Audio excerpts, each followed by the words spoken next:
did react to the memorable 1-1 draw at the London Stadium. And first up, what have we got? We have got Jack Pitbrook saying, was yesterday the most meaningless game in the long history of West Ham v Tottenham? What do we think? I mean, it's definitely up there, that's for sure. Can you think of a more meaningless game than yesterday's West Ham versus Tottenham derby? I can't, you know. Anyone in the chat, can anyone come up with a more meaningless game? I mean, the pre-season. The pre-season, even that had more meaning on it, I think. Yeah, honestly. Well, the pre-season was Ange's first game in charge, wasn't it? The only one you could say is maybe when, you can't really say it because it was the one when they beat us at our stadium, but we had the Champions League to kind of contend with. But that was like our first London derby at the new stadium. So I guess it's very similar to this one, isn't it then? Because we've got the Europa League contenders. Yeah, so. I guess you could compare that maybe. Apart from that, yeah, it's tough to really find one. Is that the one where Antonio was humping the post? That one. Next up is Harry Kane putting up a video yesterday saying we are the champions, and this is him and Eric Dyer and the rest of the crew singing we are the champions. Harry Kane finally getting his hands on his first trophy of the career. You reckon he wore a white jumper just to pay homage 100%, to Spurs? 100%. But here's the question. Would Harry Kane prefer to win this trophy with Bayern Munich or the Europa League with Spurs? He looks pretty happy, that's all I think. Of course he would rather win Europa. Come on. You know what? You think we should get a little loan What would deal? be bigger for him? Well, a league title, or Bayern, or Europa League with Spurs? Probably Europa League, surely. That probably should be bigger because everyone's going to win it. Everyone expects you to win a league title with Bayern. Like, I know they didn't last season, but this season it was back to normal, wasn't it? Normal service resumed. So as much as they were trying not to win it with that last game at Leipzig, you know, he was in the stands. Yeah. He was ready. He came down for the trophy, for the celebrations, and then as soon as he got down to the touchline, they conceded. What were in terms of your feelings surrounding Kane winning his first ever trophy away from Tottenham? Is there a happy for him or annoyed that it's not at Tottenham? Or well, he put out a tweet saying champions with a red and white emoji yesterday.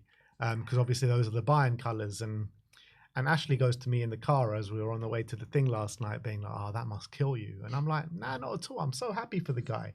Like, we couldn't match his ambitions. That was the reality. He didn't leave because he was dying to get out of the club because of, you know, he wanted to leave Tottenham. He wanted to leave Tottenham because we can't match his ambitions, and I thought it's fair enough. Like when Kane left, I wasn't like bitter about it. I kind of, it was like more of an acceptance. Like, look, Levy has put us in this situation that Kane feels like he has to leave. You know, that's the reality here. So I'm more than happy for Harry Kane. I'm actually delighted for Kane that he's won a trophy at Bayern Munich. Yeah, he deserves it. And, you know, a player of his quality to not have a trophy is madness. Yeah. Especially at 31, considering he's one of the best strikers in Europe. So, well, you could even call him the best striker in Europe. So the fact that it was a disgrace that he never won anything at Tottenham. It was a disgrace to win all those years, you know, challenging but never getting over the line. And he would put so much in for the team, and he was so good for us. So as much as it's painful that it's not us, I'm still delighted for him that he's finally got that monkey off his back. He's got that trophy. No one can really throw that accusation at him anymore. And now whatever... I mean, in my opinion, it was stupid anyway for people to hold that against him because it's a team sport at the end of the day. But now you can't. It was like the whole you can't call Messi the GOAT until he's won the World Cup. I thought that was stupid anyway. But now that's out of the way, he'll be happy. I think people maybe he'll start to get into Ballon d'Or conversations and stuff like that.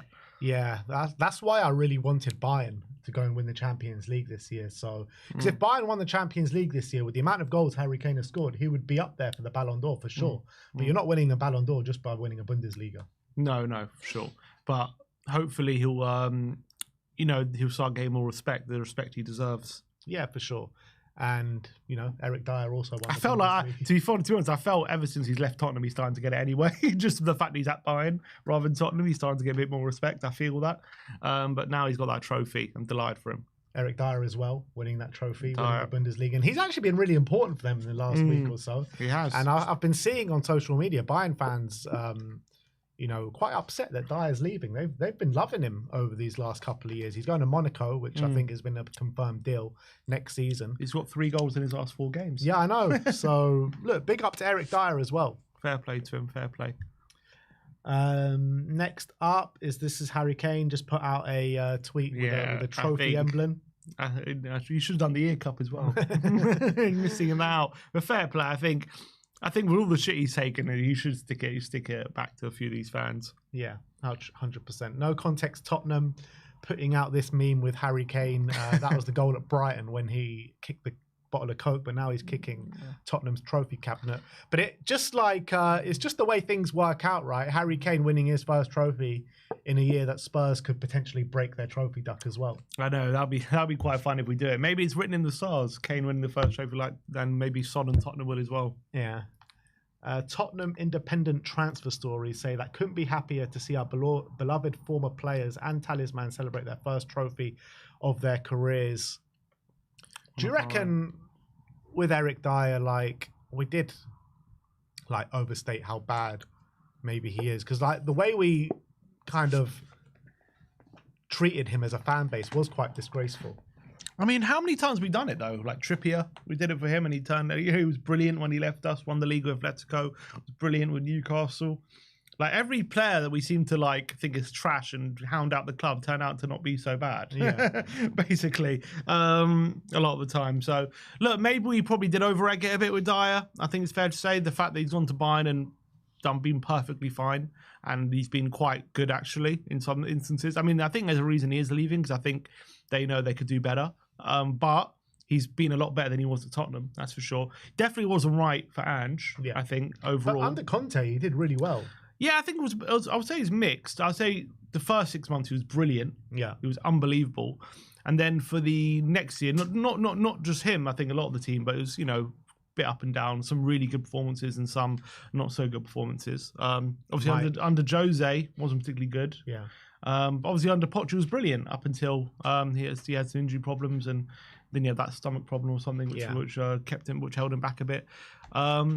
But yeah, look, he's proven a lot of people wrong at Bayern in terms of people thought he was this terrible defender who, you just can't use, and he's been great. Credit to Mike Warmington in the comments says also it's Ryan Sessegnon. He's having a bit of a renaissance at Fulham. I mean, he seems to be playing well week in, week out, Ryan Sessegnon. Yeah. So I don't know what it is with this club. I don't know if it drives us crazy or players generally can't perform here and they go off to other places and do really well. But it's definitely... Everyone that leaves Tottenham goes and wins a trophy. Mm-hmm. Everyone. Even the likes of Brian Hill and Nuno Espirito Santo and all these kind of people. Everyone that leaves Tottenham that you can think of in the last 5-10 years or whatever it is, go and win trophies. Mm-hmm. Whether we think they're trash or good. Mm-hmm. Absolutely. But fair play to Dyer. Do you reckon any chance for England call up now Tuchel's there? I think there's more of a chance now than there was before, for sure. I don't know. I don't know if it's going to happen, but we'll see. Fabrizio Romano saying Harry Kane wins his first major trophy. Billy T says, if your life relied on Basuma hitting the target from outside the area, which family member are you saying goodbye to first? Yeah, honestly, he had some terrible efforts on goal yesterday. Following on from some really bad efforts against Bodo as well. Who's better at shooting, him or Stefan Freund? Who do you think? Him, for sure. Still Basuma. He scored some bangers this season, Basuma. Yeah, he scored one against Everton. One against Everton. Another one? He scored another one? Just the Everton one, wasn't it? Just the Everton one. It was a great goal, though. He scored a few goals. No, one against West Ham. Oh, that was one against, well, not quite a banger, but it was a good goal. Fabrizio Romano saying this was Harry Kane's post on Instagram just after winning his major trophy, which he did the same on X.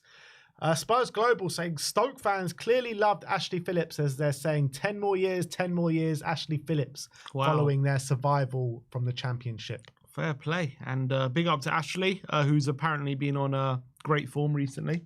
So credit to him, and clearly they love him there. Look at that, him going over to the away fans. Clearly built up a bit of a rapport there. So I wonder if he'll stay there next season or what the plans are. But clearly... it's a sign there. If you go there to a lone club and you create such a special connection and they love you there, shows how well he's done. And also, especially in a season when they've nearly been relegated. Yeah, and also with Ashley Phillips, right? For the age that he is, he's played a hell of a lot of professional football. Like a hell of a lot. He's got so much experience behind his belt in terms of championship football. Maybe it is time for him to step up. Yeah, so he's played for Blackburn, Plymouth, and now Stoke. Yeah, over the past 3 seasons. Yeah, it's a fair play to him. Football Confidential saying Harry Words had just 4 words to scream, and that is "We are the champions." And his celebrations is just like, you just know, like a whole weight has just been lifted off his shoulders. Absolutely. And look, he's gone there to be a winner, and it's exactly what he's become. So he did the job done, I think, for Harry. But does that mean is the job done at Bayern now, ready to come back to the Prem, or still stuff to be won? He said he got that release clause in his contract for this summer. Spurs got first refusal. You got that trophy. It's time to come back. Come home, Harry. Come on, Harry. It's time. Football Confidential. This is for you lip readers out there. This was Ange on the sidelines at West Ham yesterday. He says, Big Ange shouting at his Spurs players from the sidelines. Any lip readers out there? So what is Ange shouting at his team? Yeah, I'm looking. You can't really hear it. Get tight, I think. Yeah, Very get tight. He's saying get tight. Get tight. It's maybe bemoaning our lazy pressing. Yeah. George Sessions says, and if Maddison is a bad one like Bergvall, it's just like the UEFA Cup run, even more so in 1984. Spurs were without Glenn Hoddle for the semi-final and 2-legged final, as well as Ray Clement and others. This is just the Tottenham way. Nice, it's written in the stars. Get some more injuries. To be fair, on the way to the Champions League final without Harry Kane. Yeah, you're right. Absolutely right about that. We had some... and also, didn't we have to play... We had to play Wanyama in midfield for a lot of it. Yeah, I think so. I can't remember. Yeah, especially the City game. I remember we had to play Wanyama because we had injuries. So it definitely was a team a bit cobbled together in that Champions League run for sure. I remember. Yeah. Spurs Web says delighted for Kane and Dyer on a personal level. However, the fact they had to leave Tottenham to win trophies elsewhere, considering reluctance to improve the quality of the squad by the board during the Poch era, is a massive failure. And that's pretty much what I was saying before. Yeah. So fair play to them, but I think it just says a lot about the fact that we're delighted for them. We should be angry at them. We just can't be, because we know about this club. You know, in any other situation, you're probably pissed off at these guys going off to win trophies at other places. But I think because we know the context, I think it's hard not to be happy for them. Yeah, and also like Kane, it's hard to be mad at Kane. Like, he's such a club legend, top goal scorer of all time. Like, what's there to be angry about? Last word on Spurs. This was Richard Keys and Andy Gray debate whether Tottenham and Man United should be rewarded a Champions League spot if they win the Europa League. And they said it's ridiculous. If you win this tournament, you should qualify to play in it next year, no more. And they had Arsene Wenger on the show as well, and he was saying the same thing. He was saying it's ridiculous that if you win the Europa League, you get a spot in the Champions League. I mean, why have we never heard this before this season? Only because Tottenham are involved all of a sudden. And I get it. It's because we are doing so badly in the league. That's why the conversation. Like, if we were in, 6th place, I don't think anyone's having this conversation. But look, at the end of the day, it's a major European trophy. If you go and win the whole thing, it gives the competition, makes it a bigger competition, and gives more to play for. And I think it's right. If you win that competition, you should get promoted to, because you've already won that competition. So the reward for that is you go to the Champions League. I don't see the big problem. You're winning a European competition.